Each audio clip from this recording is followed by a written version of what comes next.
Welcome to the Partis channel. Today we explain Leviticus chapter 11 in a clear and simple way, step by step. We're looking at one of the most famous and honestly foundational texts in all of Scripture, the chapter that outlines the absolute core dietary and purity laws for the ancient Israelites. If you've ever found yourself wondering why certain animals were permitted for food and others were strictly, totally forbidden, or what actually happened when someone came into contact with something unclean, well, you are exactly in the right place. We're going to walk through this entire chapter together from the very first verse all the way to the last. Okay, let's dive into this. Here is our agenda for today, which is going to act as our roadmap through this complex jungle of rules. First, welcome to Leviticus chapter 11. Second, animals of land and sea. Third, birds and flying insects. Fourth, purity, carcasses and swarming. Fifth, realms of existence explained. And finally, practical lessons and recap. Section 1. Welcome to Leviticus chapter 11, setting the stage for the laws. So, to really grasp this, we need to know where we are in the story, right? We're picking up right after a completely pivotal moment. The tabernacle has just been built and the priesthood has just been initiated. And just to be clear, today we're focusing strictly on the simple meaning, or the peshat, of the text. Right out of the gate in verses 1 and 2, God is speaking directly to Moses and Aaron. He is establishing these strict dietary boundaries for the Israelites. This immediately introduces us to two totally foundational Hebrew concepts. What is tahor, meaning ritually clean and permitted, and what is tamei, meaning ritually impure or forbidden. It's a direct, uncompromising communication, setting the ground rules right from the source. Section 2. Animals of land and sea, the rules for mammals and fish. That brings us to the very first major category addressed in the chapter, the creatures that walk the earth and swim in the waters. In verses 3 through 8, the text lays out a really simple two-part rule for land animals. To be considered tahor, or clean, a land animal absolutely must have both of these traits. First, it must have a completely split hoof, meaning the hoof is deeply divided right down the middle into two separate parts. And second, it must chew the cud. Now, chewing the cud simply means the animal regurgitates its food and chews it again to fully digest it, exactly like a cow or a sheep does. If an animal lacks even one of these traits, or both of them, it's immediately categorized as tamei, unclean, and it's completely off the menu. And this brilliantly illustrates the rule by giving us 4 specific examples straight from the text. Take the camel, for instance. It might seem like a fantastic desert food source, and it actually does chew the cud, but no split hooves. So, you can't eat it. The coney, or rock badger, and the rabbit are also unclean because, while they appear to chew the cud, they definitely do not have a completely split hoof. Then, of course, there's the pig. The pig has a completely split hoof, but it does not chew the cud, so it is also strictly unclean. The text is very intense here. You must not eat their meat, and it goes a step further. You literally must not even touch their dead carcasses. If they are dead, simply touching them makes you ceremonially unclean. Moving right along to verses 9 through 12, the focus shifts to the waters, the seas, and the streams. And the rule here is incredibly straightforward. A clean sea creature must possess both fins and scales. If a creature swimming in the water has fins and scales, you are good to go. You may eat it. But if it lacks either fins or scales, or both, the text calls it strictly detestable. To put that into perspective, normal fish like salmon or bass, perfectly fine, but shellfish, crabs, lobsters, or smooth eels, absolutely 100% forbidden to the Israelites. Section 3.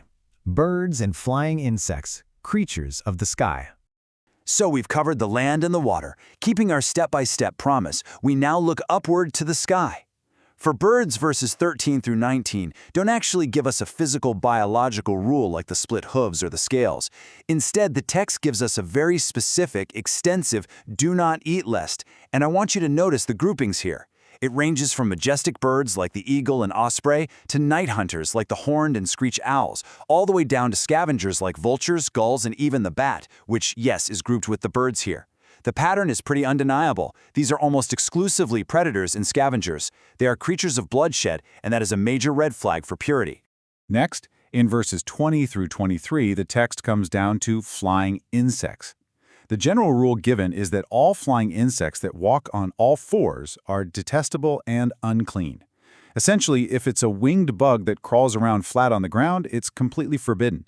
However, there is a clear physical exception provided. Clean flying insects are those that have jointed legs designed specifically for hopping on the ground. So the plain English difference here is that the text is distinguishing between a creepy, crawling swarm and a hopping insect. Now, what's really interesting about this slide is the fascinating exception it highlights.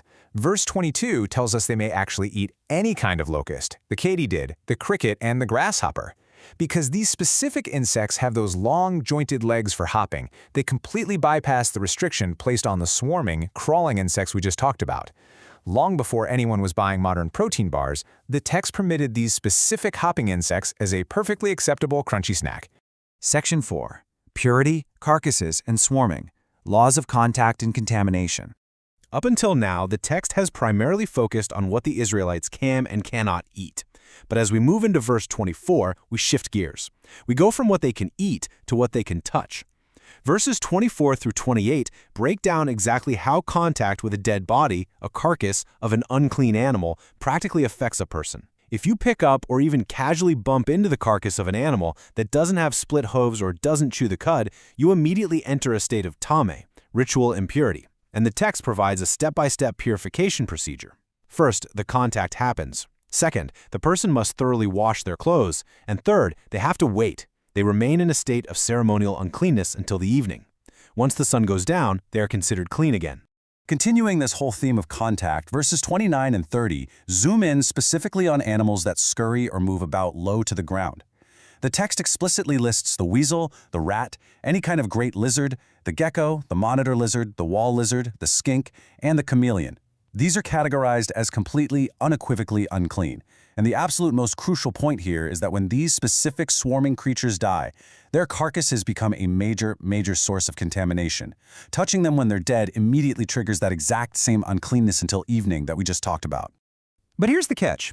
It's not just people who get contaminated. It's everyday household objects too, as we see in verses 31 through 38. Imagine a dead lizard falls onto something made of wood, cloth, or hide. You must put that object in water. It remains unclean until evening, but then it's fine. However, if an unclean carcass falls into a clay pot, every single thing inside becomes unclean, and you actually have to completely smash the pot. You have to actively protect your food and drinking water from these contaminated pots and ovens.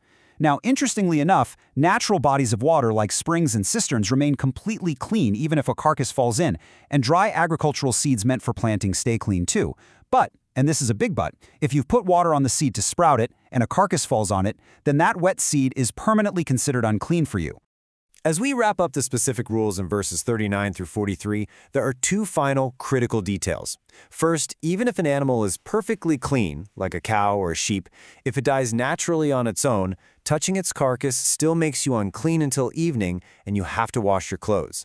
Second, there is a strict overarching prohibition against eating anything that moves about on the ground. Whether it slithers on its belly like a snake, walks on all fours, or has a ton of feet like a centipede, they are detestable. The Israelites are commanded point blank not to defile themselves with them under any circumstances whatsoever. Section 5. Realms of Existence Explained. The hidden pattern behind the rules. Now that we have meticulously walked through all of these specific animals and purity laws, we really have to ask a massive question to make sense of it all. Why? What is the underlying logic of these rules? Seriously, why are hopping locusts completely okay to eat, but a lobster in the ocean is an absolute no-go? To answer that, scholars point to a brilliant framework drawn directly from the text's ancient context, known as the realms of existence. This is the ancient Israelite perception that the physical world is deeply and inherently ordered by God. The world is divided into strict, inviolate domains: the land, the sea, and the sky. In this view, God's creation is highly organized, and absolutely everything has its proper, clearly designated place. And we can see the foundation of this right from the very beginning of the Tanakh. Genesis 1:9 says, "Let the waters under the heaven be gathered together into one place, and let the dry land appear." God specifically separated the land from the water and the earth from the sky. Because these divisions were the direct byproducts of God's creation, the ancient Israelites saw them as sacred boundaries that should never, ever be confused or breached. And this core belief directly impacts what they were allowed to eat.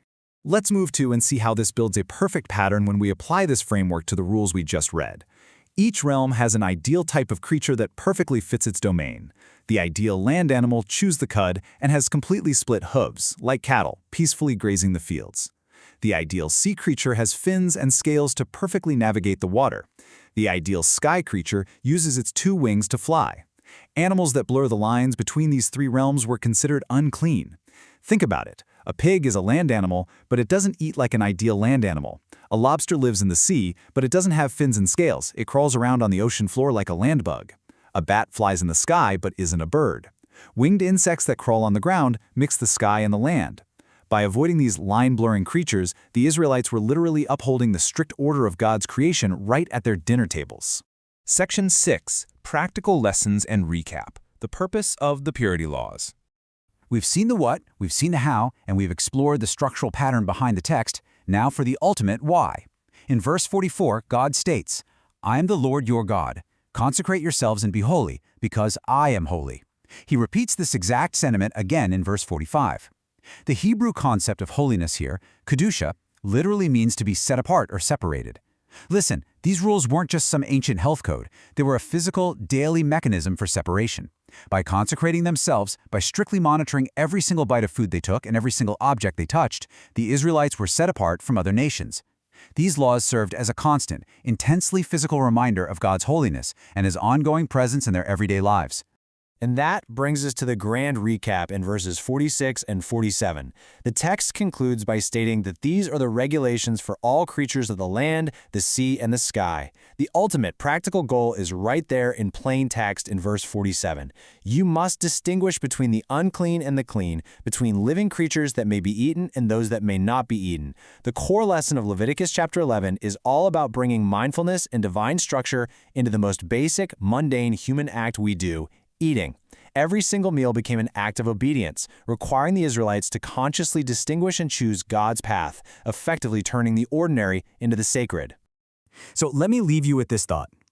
If you had to pause and consciously evaluate the spiritual weight of every single bite of food you took today, how would it change the way you live? Thank you for learning with us. If this helped you understand the chapter better, like, subscribe, and join us for the next chapter.